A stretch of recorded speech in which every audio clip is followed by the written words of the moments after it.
Elections అటువంటి పెట్టే దమ్మున్న నాయకుడు కదా మా నాయకుడు.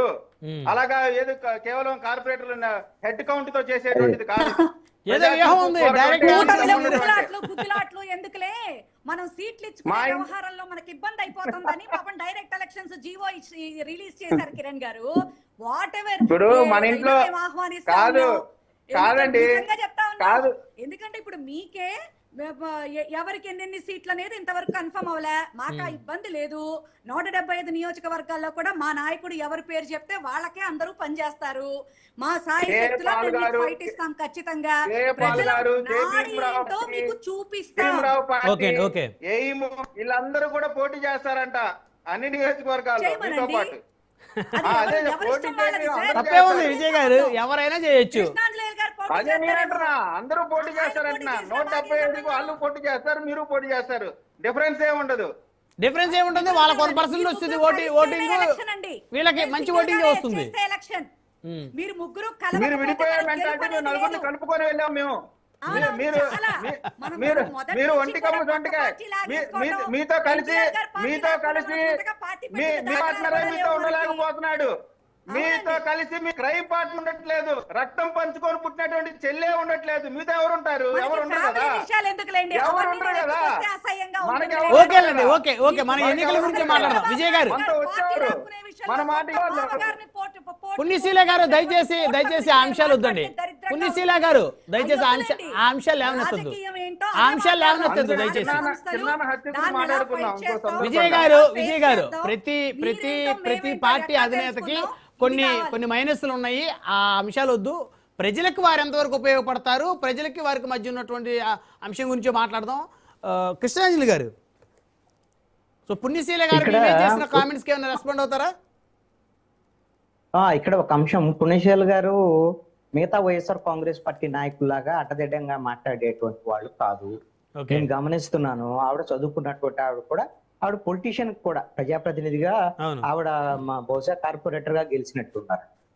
ఇక్కడ ఒక అంశం అండి, పుణ్యశీల గారు గమనించాల్సినటువంటి అంశం ఏంటంటే, కృష్ణాంజనేయులు ఎవరు మా పార్టీ నాయకుడికి సలహాలు ఇవ్వటానికి, మా పార్టీకి సంబంధించిన సలహాలు ఇవ్వటానికి అని అన్నారు. మీరు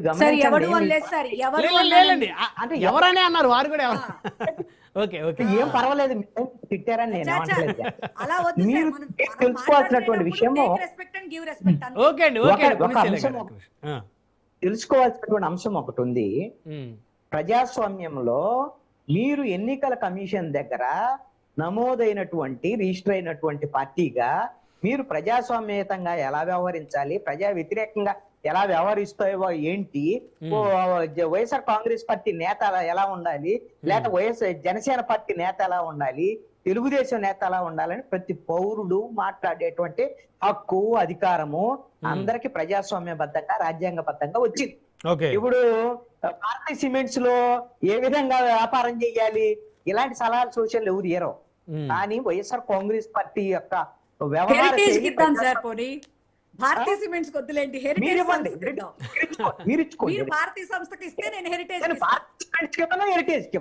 ఇద్దరికి ఇవ్వటానికి నాకు. అందుకని మీరు వినటం వెనకపాడు, మీ జగన్మోహన్ రెడ్డి ఎలాగ వినరో, ఎవడు మాట వినరో, వెనకే ఎలా తయారయ్యాడు, మీరు కూడా అలా తయారైతే ఈ విధంగానే వస్తుంది. 11 సీట్లు వస్తాయి. 11 సీట్లు వచ్చి ఈ రోజున పక్కన కూర్చోబెట్టారు ప్రజలు.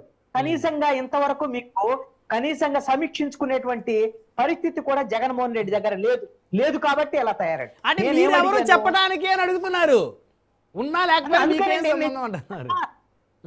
స్వామ్యంలో ఒక పార్టీ ప్రజలు ఉద్ధరిస్తామని వచ్చారు, మీరు ఉద్ధరించలేదు, ప్రజలకు అన్యాయం చేశారు, తీరకాలలాగా మిమ్మల్ని ఓడిచ్చారు. భవిష్యత్తులో రావాలంటున్నారు కదా, మళ్ళీ మేము వస్తామన్నారు కదా. మీరు రావాలి అని అంటే మీరు కనీసంగా ప్రజల తరఫున పనిచేయండి అని అడుగుతున్న ఈ భారతదేశం ఆంధ్రప్రదేశ్ పౌరుడిగా. ఇది మీరు జగన్ గారు సక్రమంగా అయినటువంటి మార్గంలో వెళ్ళి వారు మళ్ళీ సీఎం అవ్వాలని మీరు కోరుకుంటున్నారా? ఎవరు కోరుకుంటారండి, పుణ్యశీల గారు ఆవిడ పని. లేదంటే మీరు కోరుకుంటారని మీరు కోరుకోండి. నేను చంద్రబాబు నాయుడు ముఖ్యమంత్రిగానే ఉండాలి, లేదా 15 ఏళ్ళు పవన్ కళ్యాణ్ సపోర్ట్ జగన్మోహన్ రెడ్డి అధికారంలోకి రావాలని నాకేమీ లేదు. ప్రజలు ఎవరు ఆమోదిస్తే వాళ్ళు గెలుస్తారు. జనసేన అధినేతకు సలహాలు ఇస్తారు, జగన్మోహన్ రెడ్డి గారికి సలహాలు ఇస్తారు, చంద్రబాబు గారికి సలహాలు ఇస్తారు. గెలిచినటువంటి వాళ్ళు గెలిచినటువంటి ప్రభుత్వం సరిగ్గా పనిచేయాలి, ప్రజా వ్యతిరేక విధానాలు అవలంబించకూడదు అని ఖచ్చితంగా పౌరుడిగా నేను మాట్లాడతా. ఒక రాజకీయ పార్టీకి సంబంధించినటువంటి ప్రతి నాయకుడు యొక్క తప్పుల మీద మాట్లాడతా. ఇదేమి ఎనలిస్ట్ కావాల్సిన తెలివితేటలు ఉన్నటువంటి ఏదో మేధావి కావాల్సిన అవసరం ప్రతి పౌరుడు కూడా మాట్లాడొచ్చు. ఇందాక పొన్నీశ్వర్ గారు ఏమంటున్నారు, అయ్యా మా మేనిఫెస్టో గురించి చెప్తున్నారు, ఇలా మేనిఫెస్టో గురించి ఇప్పుడు కూటమి ప్రభుత్వం అమలు చేయటం లేదు, మీరు మాట్లాడటం లేదు. అదే మీరు మాట్లాడండి, నేను గట్టిగా మాట్లాడేటువంటి వాళ్ళల్లో నేను ఉంటాను. ఈ ప్రభుత్వం ఎందుకంటే మీరు ఆల్రెడీ ఓడిపోయారు.